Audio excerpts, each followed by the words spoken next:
Hello, today's video is all about scoring board techniques for card makers. So welcome to my YouTube channel. My name is Karen Slawinski. I'm an independent Stampin' Up! Demonstrator and I live in Akron, Ohio.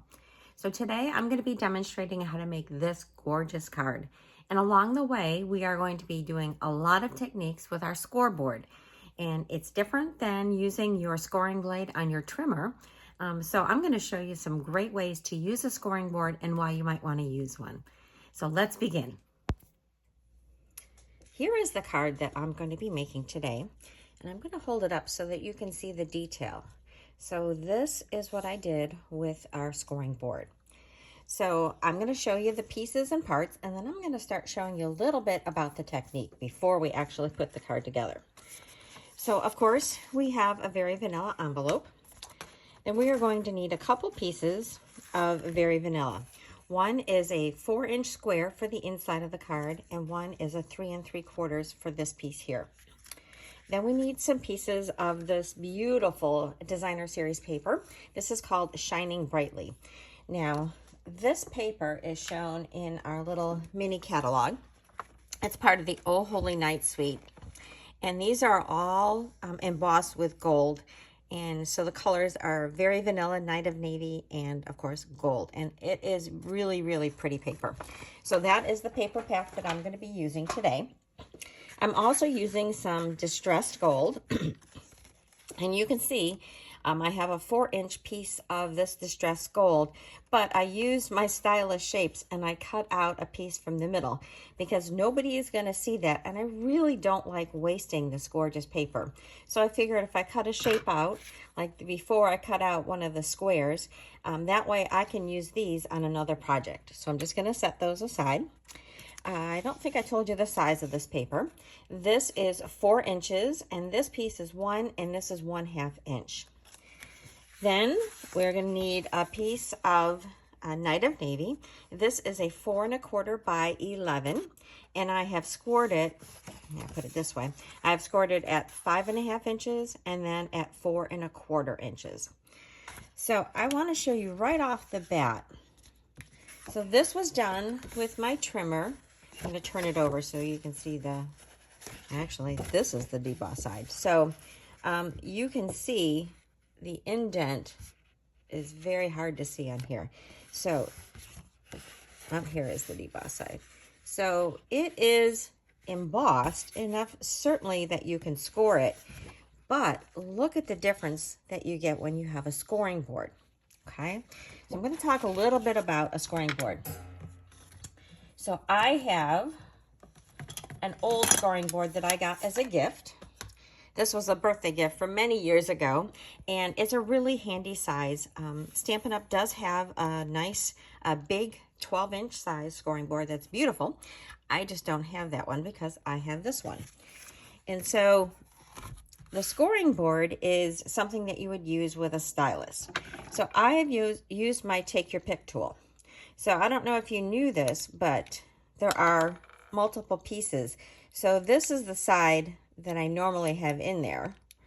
Let me get it in there. And I'm usually using this pokey side. Occasionally I will use the spatula side. But it also comes with 2 sizes of stylus. So I'm going to be using this small end of my stylus to use with my scoring board. So let us start. I'm going to get some of the stuff out of the way. I'm going to get my sample card. Let us start with our 3 3/4 inch size. So that is this. So this is a really good tip for when you want to do a card that has your scoring go and make a frame. All right, if you don't want to go all the way to the ends and overlap your scoring lines, this is a great tip. So what I have done is used a pencil and I just drew it from corner to corner. Now this is only going to work if you have a square piece of paper. If you have a rectangular piece of paper, so here is one that I did. This is a rectangular piece of paper, and doing it from corner to corner doesn't work because these are 45-degree lines that you want to draw on the back side. So here I've taken another rectangle. And so to do this, you can use where is my little tool here? I have some little triangles. Oh, I lost my triangle. All right, here's my triangle. So this is just a little cheap old triangle. If you probably had this with your kids' little art supplies. And this is what you can use to draw your triangle on your card. So you can use this, and then you can get your 45-degree lines. So that really helps when you are trying to get the corners so that they're not overlapping.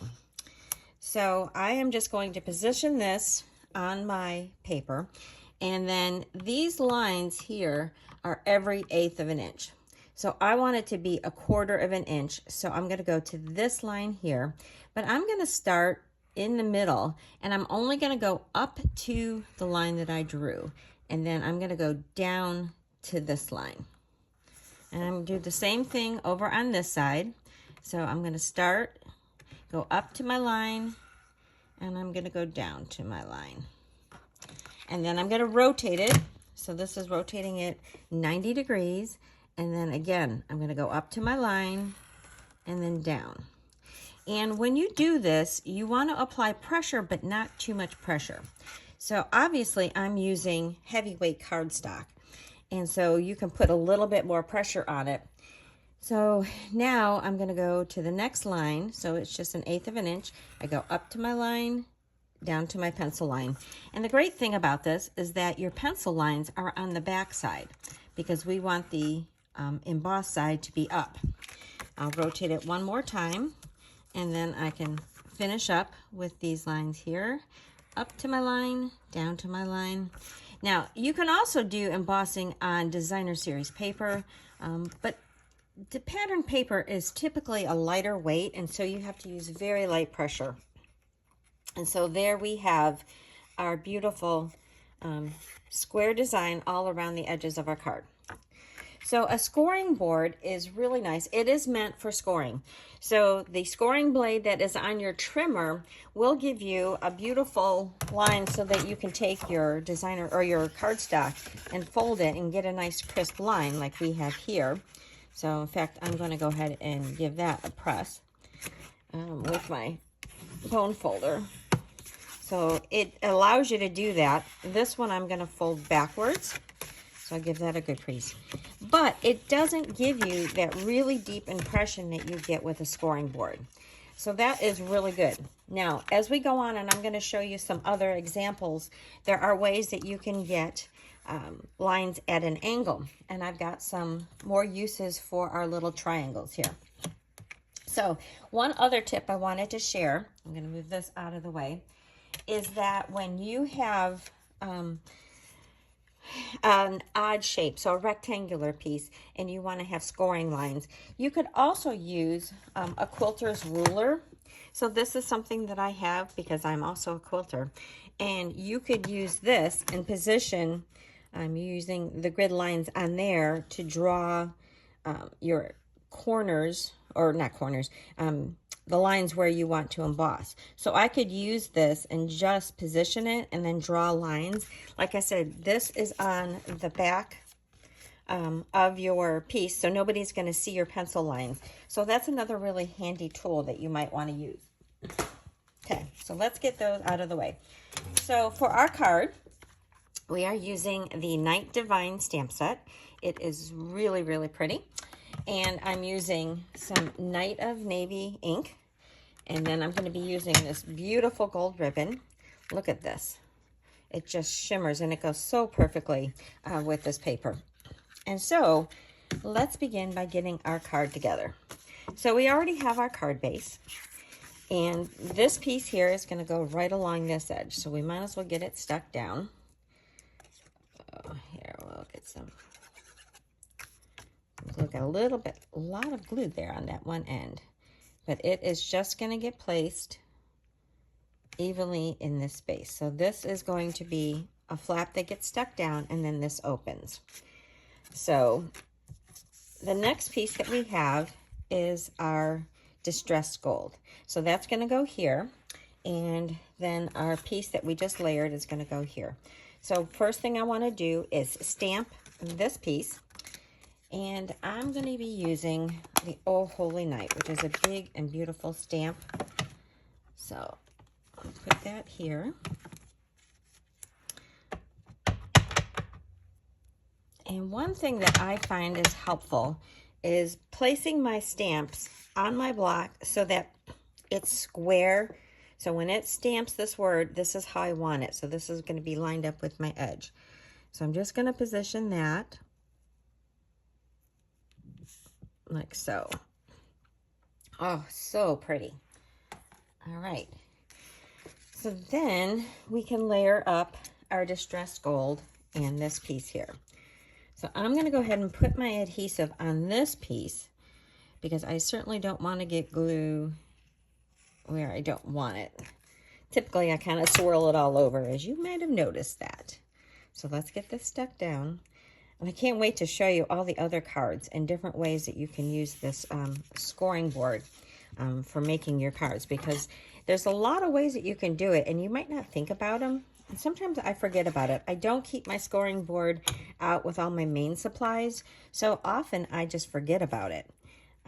But it is a great tool, and I think you're going to like playing with it. So we have that.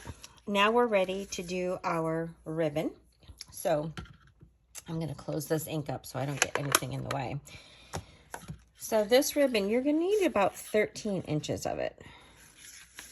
So I am just going to take it from my spool, and I'm just going to go ahead and tie this in a knot. Okay.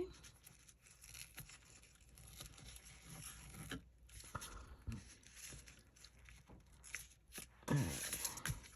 And then we'll give that a nice little tug. And then just trim this off. Sometimes you want to manipulate it a little bit. Here, this one is turning just a little bit. So that looks nice. All right, we're going to do the inside before we do our embellishments. So this little piece is for the inside of our card. So I'm going to go ahead and put that on because I want to have this on before I do my inside sentiment. So this is going to go along the side. And since it's square, it doesn't matter which side I choose. Okay. And now I can stamp my inside sentiment. So we'll get my ink back out. And for this one, I am saying the stars are shining brightly. So ink that up. And again, I have it lined up so that it is square. So if I hold my block parallel to the edge of my card, I should get a nice stamp, which I did. All right. And then while we've got the stamp pad out, I might as well do my envelope. All right, let me grab. Here is my plain envelope. And I'm just going to say joy and peace on my envelope. So that is going to go right at the bottom. Perfect. So all that looks great. I will set that aside. And now we're ready to close this ink pad up and put it away so we don't get ink anywhere. I was on a retreat last weekend and we were working and we were in a little bit tight quarters, and I had a pretty peacock ink out and I leaned my shirt envelope right into the stamp pad. It was like, oh my gosh, I had a red shirt on. So I have this big stamp size piece of ink on my, oh, I was very aggravated, but I did get most of it out. So I was very happy about that. So I am putting some glue right here so that we can adhere this flap. So that's just going to go straight down. Give that a second to set. All right, and then that leaves us with this 4 1/4 inch square area that we can put our little inside piece. All right, I like to turn it so I get these 3 sides lined up.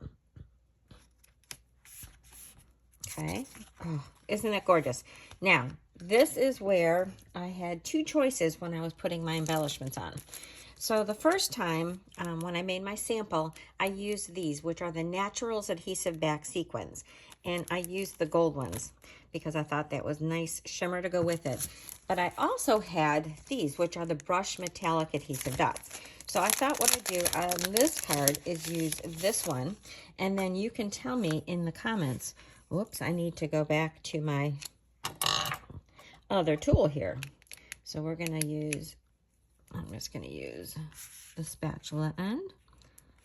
And then you can tell me in the comments which one of these embellishments you liked better. So put one up here. Okay, so these are the two. Let me grab my sample. So this is with the sequins, and these are with the dots. So please tell me in the comments which one you like better. These would be a little bit flatter for mailing because these do have, I don't know if you can tell, but they do have some dimension to them. So that may impact your choice. But those are our two choices here. All right, so let's get on to showing some other really beautiful techniques using your scoring board. So clean up this stuff a little bit. All right, so this next card here, this is where I scored it, but I went all the way to the end. So I did not draw my lines on the back of it. And so that at your corners, you're going to have this overlapping. And so that is a really cool look, but you might not want that all the time. And that's why I showed you the other one. So here is some of our new paper. I can't think of what the name of it is in the moment, but it is just one of our online exclusives, something about a meadow.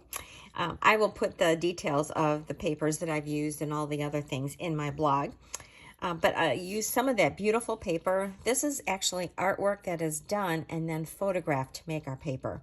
So that is such a very cool thing to know about our paper. And then I used this cute little dragonfly, and there I have a beautiful card to send to a friend of mine. So that is the first one. So that is just doing a border but not having corners on it. All right, then the next technique is sometimes called a tile technique. So this is where you do your line. So what I would do on this one, let me grab my scoring board again, is I would take my paper and I would know, I would just mark a little line where the center point is of your panel. So whatever size panel you have, mark the center point, and then I would position that. And you can see that I drew, I just used my pencil and I colored a line so it's darker. If you use the scoring board that comes from Stampin' Up, they have some little markers that slide along that could help you with the position. But then I would position this panel right in the center point, and I would start there. And then for this one, I went out every inch and I just scored it. And then I would flip it and I would do my center line here and score it. Now on this one, you're using the opposite side. So before we had the raised side up, this side, the raised side is down. And the tip for making this work is having stamps that are kind of solid. So I used one of my red rubber stamps. This is all about autumn. It's a nice bold stamp. And the nice thing about when you use those bold stamps is that you're not going to get ink, or sometimes you get a little bit of ink, but you're not going to get really ink into these depressions. So this looks like these are tiles that are put together with your pattern. So isn't that a lovely card? I forget about using this technique as well, but it is a really fun way to do it if you have big, bold stamps. So there is the inside of my card and the envelope. All right, next one here is where I've just drawn some score lines on either side of a strip of Designer Series paper. And that just kind of frames it and sets it off. So I did want to share, I'll show you the inside of this one. There's that beautiful little card. I wanted to share that at my retreat, my friend Greta McDonald, who lives in Oklahoma, made this card. And this is part of our, what we called our shoebox swap. So we brought all the stuff to make these cards. So this was her beautiful card. So I thought I would share that. And that's what inspired me to make this one. All right. Then our next card is I used the Trucking Along bundle. And for this one, I chose a piece of Pebbled Path, and I just made a plaid design. So you can make all kinds of designs with your scoring board. So this one I just, I started out in the middle. I did some lines either side of it, and I did a big space, a smaller space, and I kind of just repeated that pattern, and then I did some crosswise. So it makes a very nice background piece. It's a subtle look, but I thought it really went with this little truck. So here is this card, and there's the inside and my special delivery for that. All right, this next card, I love this card. Can you tell I love the set? I've used this one quite a bit. But this one, I put lines along the corner. So I wanted to show you how I did that. So let's bring our scoring board back.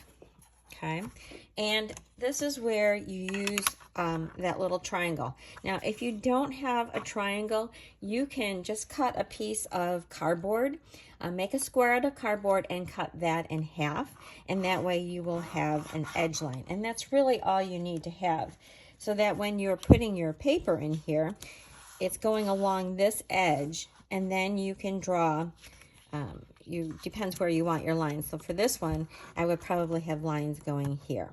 So that's how you get those angled lines.